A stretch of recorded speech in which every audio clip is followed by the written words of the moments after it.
Bonjour et bienvenue dans J'aime l'écho, l'émission qui donne la parole au chef d'entreprise Philippe Ferry. Bonjour. Bonjour. Vous êtes le président d'Acton Group. C'est un cabinet de conseil en RH et SIRH, les systèmes d'information dans les ressources humaines. Ça va plus loin maintenant. Et à côté de vous, Catherine Boucher. Bonjour Catherine. Bonjour Nicolas. Vous êtes directrice des opérations RH d'Europcar Mobility Group. C'est le nouveau nom d'Europcar depuis 2018. Alors on voit que le numérique, là aussi, dans les ressources humaines, ça s'impose, que là aussi la transformation numérique doit être créatrice de valeur. Ma première question est toute simple, mais SIRH, c'est quand même très nouveau, Philippe Ferry. Pourquoi est-ce qu'un service de ressources humaines doit se tourner vers des outils numériques et de la transition numérique? On imagine gérer les fiches de paye, les absences, enfin des choses classiques, mais j'imagine que ça va plus loin. Ça va beaucoup plus loin, puisque la mission des ressources humaines a énormément évolué depuis des décennies. On est passé de la paye à gérer tout le cycle de vie des collaborateurs. Tout le cycle de vie. Tout le cycle de vie, donc la formation, le recrutement, le positionnement dans l'entreprise, les départs. Et en plus de ça, les DRH deviennent un peu des chefs d'orchestre de ce qu'on appelle le climat social. Donc il y a des nouvelles missions qui émergent. Très joli ça, le chef d'orchestre du climat social. C'est pas un outil numérique qui va me gérer mon climat social. Non, mais le numérique peut apporter des risques psychosociaux ou des tendances et peut anticiper justement des risques par rapport au climat social. Ça fait partie des missions des DRH. Et dans tous les domaines que vous venez de me décrire, qui sont très vastes, vous avez des solutions à apporter? Alors, on a des solutions. En fait, le besoin vient du fait que la DRH est de plus en plus un business partenaire dans l'entreprise. Elle n'est plus un simple acteur de gestion des processus RH.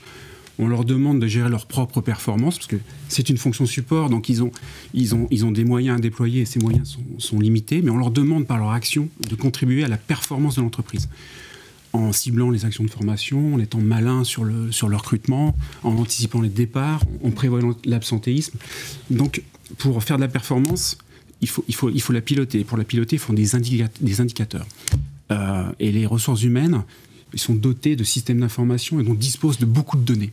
Donc, pour avoir des indicateurs, là, on voit toute la place du big data, c'est-à-dire qu'on va pouvoir exploiter, utiliser ces données pour faire des indicateurs, pour faire parler la donnée, faire de l'analyse et aussi pour faire de la prédiction. La prédiction, oui. L'analyse prédictive, ça m'a toujours fasciné.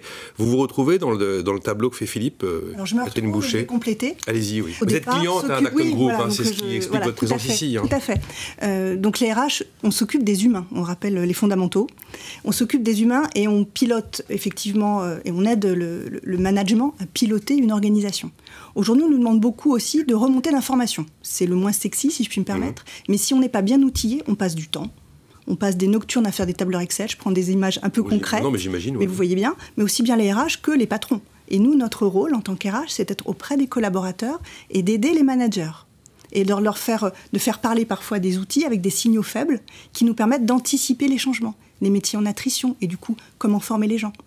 Mais dans les deux temps, on est obligé de produire, entre guillemets, de la donnée. Si on passe trop de temps à produire de la donnée, on oublie notre cœur de métier. Donc il vous faut ce type d'outils. C'est ça. Il a utilisé le terme de création de valeur, Philippe Ferry. Vous avez le sentiment, depuis que vous travaillez avec ce type d'outils numériques très poussés, que de la valeur a été créée, pas que de la valeur humaine, même de la valeur de la valeur d'entreprise. Alors on va dire que la valeur, c'est pas forcément un ROI simple à calculer, surtout dans le domaine des RH. En revanche, c'est du temps passé en moins sur des tâches à faible valeur ajoutée.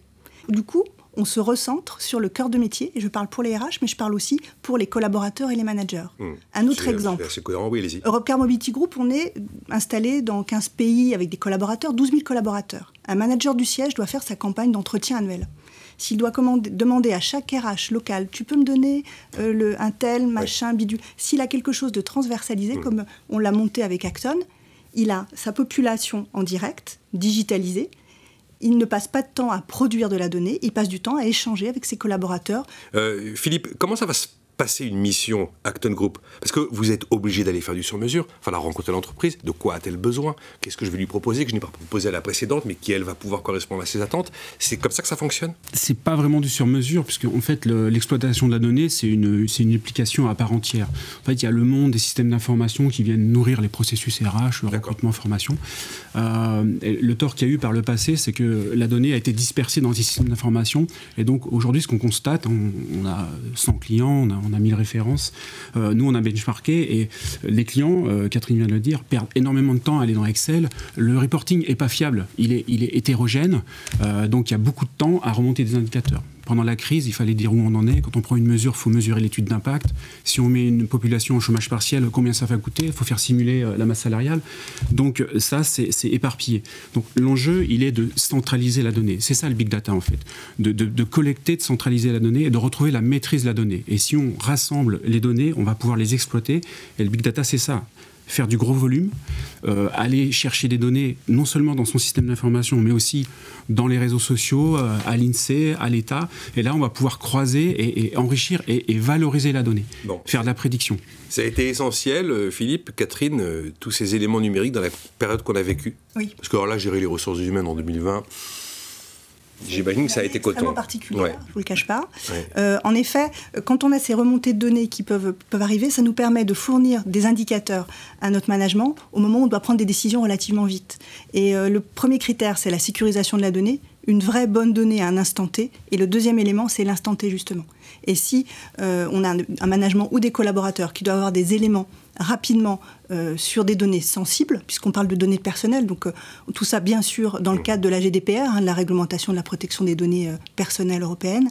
Effectivement, cette année a été un accélérateur de la transformation. Ça a tenu. Ça a tenu aussi par les réseaux humains. Là, on revient à l'humain.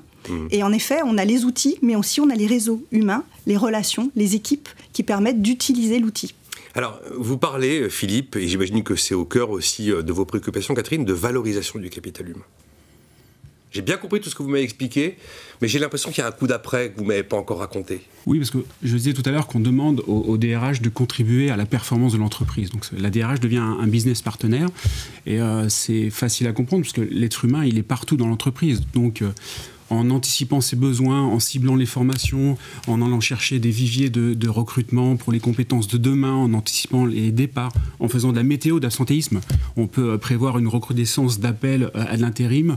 Donc là, on est vraiment dans de l'utilisation d'outils qui font partie des données des SIRH. Et là, on est vraiment au service de la performance de l'entreprise. Mais on parle beaucoup des talents souvent. Est-ce qu'il n'y a pas une dimension...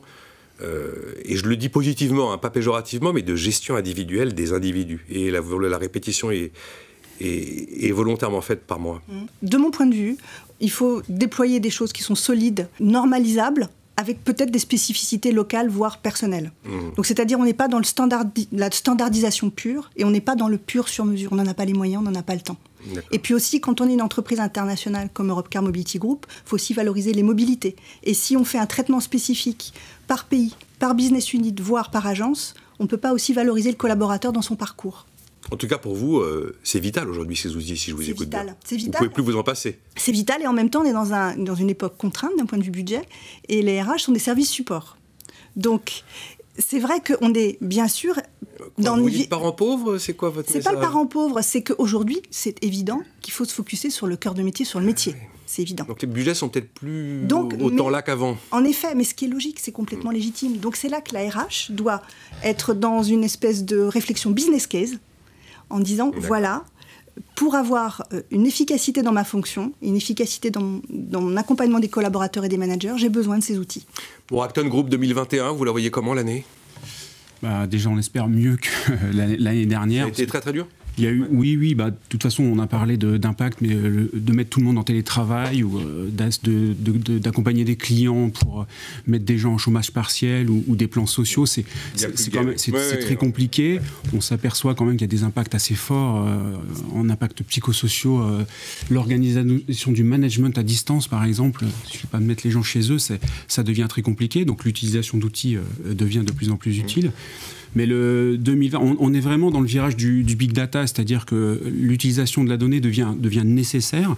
Donc on espère que, oui, les DRH sont une fonction support et sont quand même en retard d'un point de vue équipement. Et qu'il reste un peu d'argent dans les budgets pour... C'est normal, les entreprises vont vers leur cœur de métier, donc ils investissent au plus urgent. Mais comme la DRH est inscrit dans le business de l'entreprise, on dégage avec, en espérant du ROI, et il est là, des budgets pour faire parler le numérique au service de l'entreprise. Vous avez eu la bonne nouvelle, c'est que je ne vous ai pas demandé c'est quoi Big Data. Maintenant, je crois que tout le monde l'a compris, c'est déjà un énorme pas en avant. Merci à vous, Philippe Ferré, on vous souhaite le meilleur pour 2021, président d'Acton Group, et Catherine Boucher, donc pour Europcar Mobility Group. Merci Nicolas. Merci.